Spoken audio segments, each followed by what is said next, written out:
ये जो चाइना मुहैया करा रहा है पहले से भी, आपने देखा कि PL-15 का क्या हुआ, उन्होंने कहा कि ये तो भाई हमने एक्सपोर्ट क्लास दी हुई थी, ये भी एक्सपोर्ट क्लास, ये हैंगौर क्लास दिया जा रहा है क्या? ये एक बात है। आपके पास आ रहा हूं जनरल सिन्हा, भारत को रूस की तरफ से हथियारों के ऑफर हैं, सुखोई 57, सुखोई 35, R-37 मिसाइल का ऑफर, रूस ने S-500 एयर डिफेंस सिस्टम का भी ऑफर किया। मुझे लगता है रशिया इंडिया प्रॉक्सिमिटी जो पहले से ही रही इतनी प्रगाढ़, ये आने वाले दिनों में और ज्यादा बढ़ने वाली है। और थैंक यू अमेरिका इसके लिए। थैंक यू अमेरिका को तो बोलना होगा, थैंक यू पुतिन इसलिए बोलना होगा, 3.5 साल में जो हथियारों ने अपना प्रदर्शन किया है, ये हम प्रदर्शन ऐसे नहीं ले रहे हैं। जो F-35 ने प्रदर्शन किया, जो F-57 ने प्रदर्शन किया, Su-35 जो हम लेना चाह रहे हैं, क्योंकि वो मार्क यू है। देखिए हमारे में MKI है, MKU है, उसके अलावा पंसी एयर डिफेंस S-500, ये छोटी मोटी नहीं है। Army, navy, air force and space में सारी चीजें, और उनके प्रदर्शन, ये नहीं कि हम जस्ट हमारा डिपेंडेंसी हो गया उन पे, ये और हम ज्वाइंटली करें। Su-57 इंडिया में बनाया जाएगा, जो उसको एक्सेस कोड होती है वो इंडिया आ रही है, ट्रांसफर ऑफ टेक्नोलॉजी की नहीं, उसकी अस्त्रा हमारी मिसाइल सिस्टम है जो एयर टू एयर मिसाइल है, उस पर लगेगी इंडिया की मिसाइल। तो ये इतनी बड़ी चीज, उसकी प्रोडक्शन इंडिया में होने वाली है, ये सबसे बड़ी चीज है। प्लीज भाई बिल्कुल सही बोला, इस बात को मैं एम्पलीफाई करना चाहता हूँ। जब आप कोई प्लेटफॉर्म खरीदते हैं, नॉर्मली आपको जिम्मेदारी बन जाती है कि उसी देश के आप मिसाइल्स खरीदें, रॉकेट्स खरीदें, गन्स खरीदें, तो उससे क्या होता है, लगातार खर्चा होता रहता है, वो हमारे दर्शक समझ सकते हैं। लेकिन ये जो Su-57 है, जो रशियन प्लेटफॉर्म आ रहा है, अगर हम इसका हमारा पास सोर्स कोड रहा तो हम अपनी बनाई हुई मिसाइल्स उसमें लगा सकते हैं। और जहाँ तक R-37 आपने दिखाया, इसके बारे में एक दो बात कहना चाहूँगा। और जो S-500 हाइपरसोनिक मिसाइल्स को इंगेज कर सकता है। S-500 जो है आपके स्टेल्थ एयरक्राफ्ट को इंगेज कर सकता है, लाइक F-35। और जो हमारा R-37 है, ये 400 किलोमीटर तक का एयर टू एयर वाला है PVR। तो ये जो 400 किलोमीटर बहुत होता है। ये जो भारत की और रशिया पूरा की, पूरा पाकिस्तान कवर करेगा। ये भारत और रशिया की जय वीरू वाली जो दोस्ती है, इस फिल्म में गब्बर कौन है जरा वो भी मैं आपसे समझूंगा। लेकिन जरा ये खबर देख लीजिए, ईरान इजराइल में फिर से छिड़ सकता है युद्ध।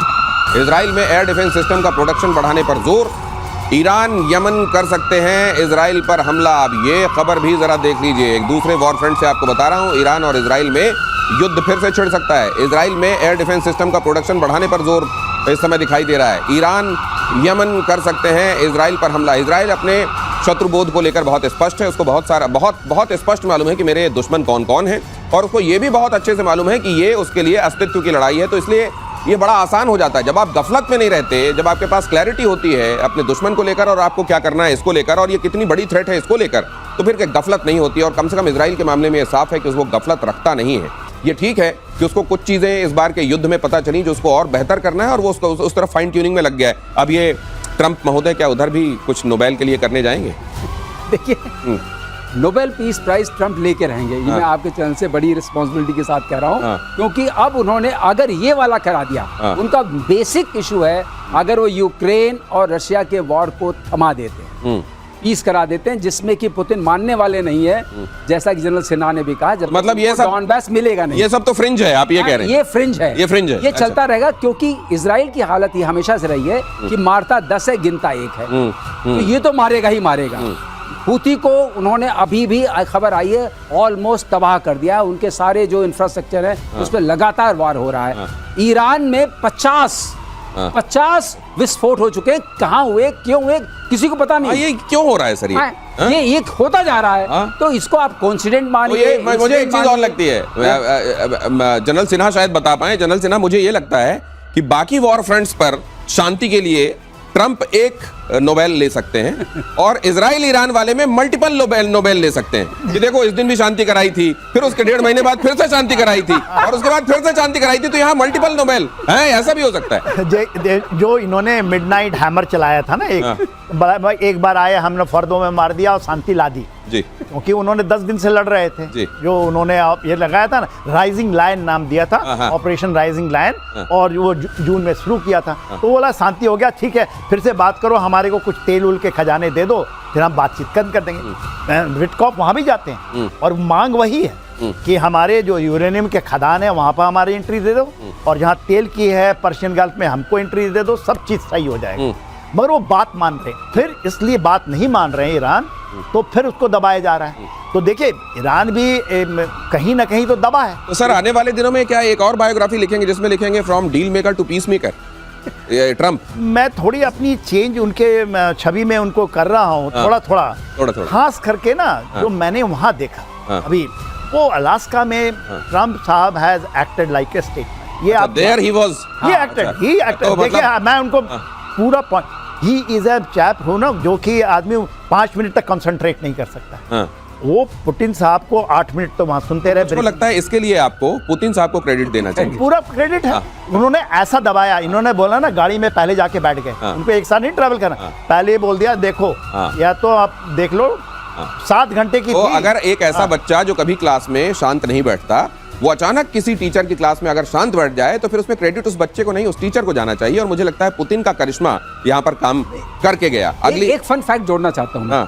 आप देखिए सारे देश जो हैं प्रोफेशनल डिप्लोमेट लेके हर जगह पीस कराते हैं, हर जगह शांति कराते हैं। वो स्टीव विटकॉफ उनके गोल्फ बडी हैं और दूसरा वो इंडस्ट्रियलिस्ट हैं, वो तो है ही नहीं है प्रोफेशनल डिप्लोमेट। अब आप देखिए आपने ऐसा इतने बड़ी super power, the only super power of the world is having a businessman dealing around, तो आप बिजनेस डील ही देखिए। मेरे को तो एक फिल्म है अपने यहाँ बनी हुई, उसका एक डायलॉग याद आ रहा है, मेरे मन को भाया मैंने विटकॉफ को काम पे लगाया। अब इसमें आप क्या कर सकते हैं? अगली खबर देखिए, हूतियों पर इजराइल ने की बमों की बारिश, हमले में सना का बिजली संयंत्र तबाह। इजराइल ने मिसाइल बोट से किया अटैक।